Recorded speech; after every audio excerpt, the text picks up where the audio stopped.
Mbote bandeko balandi émission tosolo na bosolo oyo ezali édition mosusu ya sika mpona émission na biso na émission moko lelo tokobeta masolo oyo etali insécurité mpe insalubrité na kati ya ville province ya Kinshasa toyambi bongo na plateau na biso ndeko Shadrack Isako oyo azali moko na côté ya opposition na parti cher ya ndeko Jean-Marc Kaboun ACH tokobeta na ye masolo oyo. Abonnez-vous à notre chaîne pe partagez émission oyo na bandeko oyo bazwi libaku te ya kolanda biso bazwa yango pe na nzela na yo. Merci.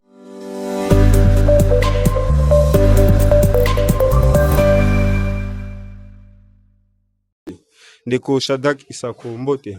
Mbote tata journaliste. Boni. Sambe ako sunga malgré la mikakatano koleka na mboka na biso.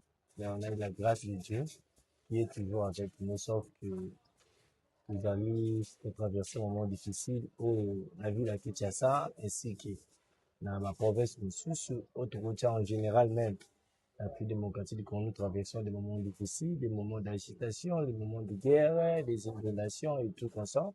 Surtout vraiment l'insécurité qui est dans notre ville de Kinshasa. Et j'en profite directement de saluer les compatriotes qui nous suivent en ce moment. Et la prévue si on a été s'abonner à la chaîne YouTube Nayo. En fait, ce qui va payer abonné délai bato balanga lisusu et la pesi na mbote makasi la pesi mbote na ya président na ya parti politique à l'inspiration le président Jean-Marc Kaboun le futur président même de la République. Grâce à lui aujourd'hui nous voyons ce qui est le président de la République la pesi mbote be la pesi mbote na ba leader tout ya Kingabwa. Merci. Tozolobela lelo insécurité pe salité oyo esili kotonda bongo na kati ya province ya ville ya province ya Kinshasa tobanda nano na insécurité po yango ekangaka biso mingi soki tolingi tobima na bisika nyonso to insécurité ezali opération ekomi lelo ya kidnapping na kati ya ville province ya Kinshasa ekoki kozala nini mpona yo en tant que patriote pe mwana Kinshasa? Merci ndeko journaliste. Par rapport de l'insécurité de la ville province de Kinshasa, c'est vraiment déplorable. Que le bac en haut, le bac partout, partout, nous parlons toujours de ça, que l'insécurité à la ville province de Kinshasa est vraiment grave.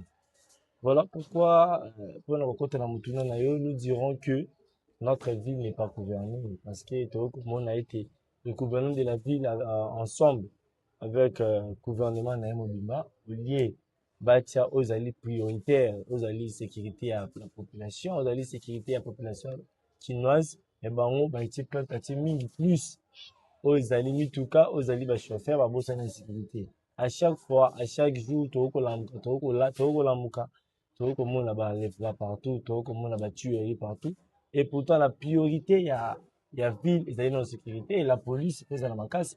Voilà pourquoi on s'est référant à projet de société alliance pour le changement. Nous parlons de la police, ou la police nationale, de le éduquer, tout ça qui est surtout bagato, éduquer d'abord la police, parce que si la police va éduquer, nous aurons une ville bien sécurisée, une ville bien Très bien. Maintenant, pour monter encore tout le Mosika, tout le niveau de la province, tout le niveau national, autre bien à ministre de l'Intérieur, de Jacquemin Chaban, où je l'ai placé dans le niveau, et un niveau numéro 1 à Batomayele, dans le monde personnel parce que, là où il devait être, c'est là où il y a sage, parce que Platon, là-bas, le pays doit être gouverné par les philosophes. Lorsqu'on parle des philosophes, on voit des personnes les plus sages, des personnes très intelligentes qui peuvent organiser la ville, qui peuvent organiser l'État. Selon les missions de l'État, on a une mission de Chardin, on a une mission de Yambo. C'est-à-dire l'État doit être fort, l'État doit protéger les citoyens, l'État doit protéger l'intégrité territoriale ou doit imposer sa force, la cadre de la sécurité armée. Maintenant, tu vois comment on a besoin de le ministre de l'Intérieur, il fait absolument rien. Il n'aide pas vraiment la population congolaise. Donc, on a la population congolaise, elle est délaissée. elle est abandonnée. De la proximité, être toujours tout le temps avec eux. Souvent là, bon, il va position là-bas. Partez dans des compagnies. Cherchez le boulot pour les emplois pour les cette jeunesse. Kini na ba compagnie libanais a okomola ndeko na ngane ba ninga na biso ba jeune ba ko souffrir. Et on peut sur la passe. Sur mon tamon qui n'a que pas mon boye na que musala on me donne 4000 8000 francs comme journalier dans la salle. Une personne qui vit à Tchango, chaque jour chaque jour d'abord il doit dépenser plus de 10 000 francs de transport. Dites-moi maintenant, la personne elle a droit à cause de transport aller comme retour avec les 10 000 francs le PCA. Accueillir la 2000 en lien nini. À consommer nini pour qu'on t'en a foutre la colonie. Demain encore, il est obligé de venir encore dans le même boulot. Et lorsque lorsque l'État abandonne la jeunesse, lorsque l'État a commencé à bien l'antipatrie, ça veut dire quoi pendant l'anti-jeunesse, au salut, au bien non biso ba jeune, il y a trop soutenir ba jeune ba parti politique, et ba jeune au ba il pris proche. On ne connaît na terrain no komba la PC mbote pas za ilandolo, aloba il faut être pour nous hommes ça mboka na biso faut zala na numéro de téléphone et non le CV. Et là c'est numéro, il faut un numéro de téléphone. C'est-à-dire il faut avoir la connaissance. Il faut y avoir la relation plutôt faut avoir la relation faut la mutumo ya papa ya. Très bien. Basi papi non ba kati faut y kuna za la boso bengi na téléphone on de na CV vaut même bengi na téléphone qui me donne na CV. Moi je vis des licenciés Koulouna. Licenciés Koulouna. Je connais les licenciés Koulouna. Je connais des Koulouna diplômés. Bazali. Non, parce que moi je manque de boulot, j'ai pas ça. C'est là qui me pousse à faire quoi? D'être dans la rue. Dans le Calabo, c'est moment Kabelo, si on a vu Kabelo, voilà, j'ai pas à vendre ça, ça va m'aider à survivre pendant la journée, pendant la semaine.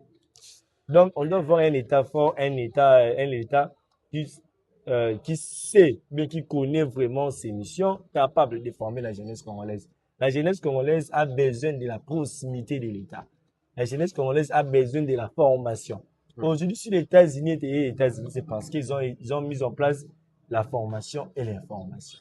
Former la jeunesse, informer la jeunesse. Et la jeunesse aussi doit connaître ses devoirs et ses droits.